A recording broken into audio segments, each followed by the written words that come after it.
Okay, so I'm back. So gusto mo ng blessing? No. I mean, gusto mong may blessing ka from the Lord at payamanin. Doon tayo natapos, di ba? Okay. So si God, nagbibigay at the same time, nandidisiplina. Pag humingi ng pera ang grade 1 mong anak, ibigyan mo ba ng 4,000? Yung pamangking ko, ilang taon siya noon? 14. Binigyan ko ng 4,000. Kasi kayang humawak ng pera eh.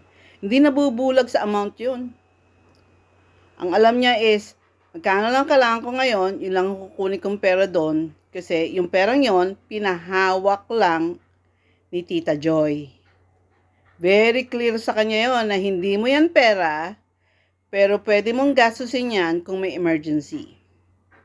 So, emergency money is not shopping money. Maraming babae, kung bakit nababaon sa utang is because yung budget sa pamilya, pinambibili ng eyelashes. Yung mga mink. Alam ko lahat yan kasi yung tindahan namin merong cosmetic section. Ito problema ko sa ngipin ko eh. Minsan lumalabas yung hangin. Cosmetic section. So, updated ang lola nyo dyan. Kasi pag may special occasion, feel ko rin magsuot ng eyelashes. Dahil, sabi ko nga sa inyo, ang napangasawa ko ay foreigner. Siyempre naman, gusto mong tapatan yung ganda nila. Dinadaan mo sa cosmetics. Going back. So, kung gipit ka ngayon, pwedeng dinidisiplina ka ni God.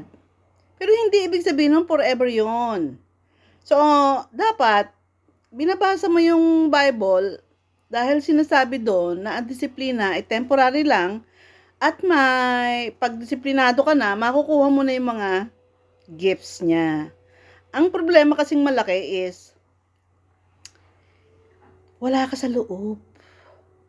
Kaya yung iba, ang ginagawa nila, they try to twist the arm of God by doing manifesting.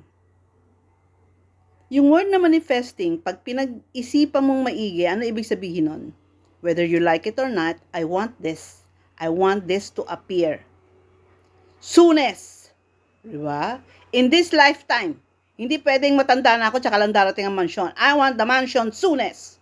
So, ang gagawin ko, magbibigay ako ng tithing. 10% ng income ko, ibibigay ko sa charity at ine-expect kong babalik yan 100 folds. Mamimigay ako sa charity, magiging generous ako dahil gusto ko yumaman ako ng higit sa kanila. 'Di ba? Ano yung motive? Selfish. 'Di ba? Parang I'll make my own empire. 'Di ba? Nasa loob siya ng kingdom of God?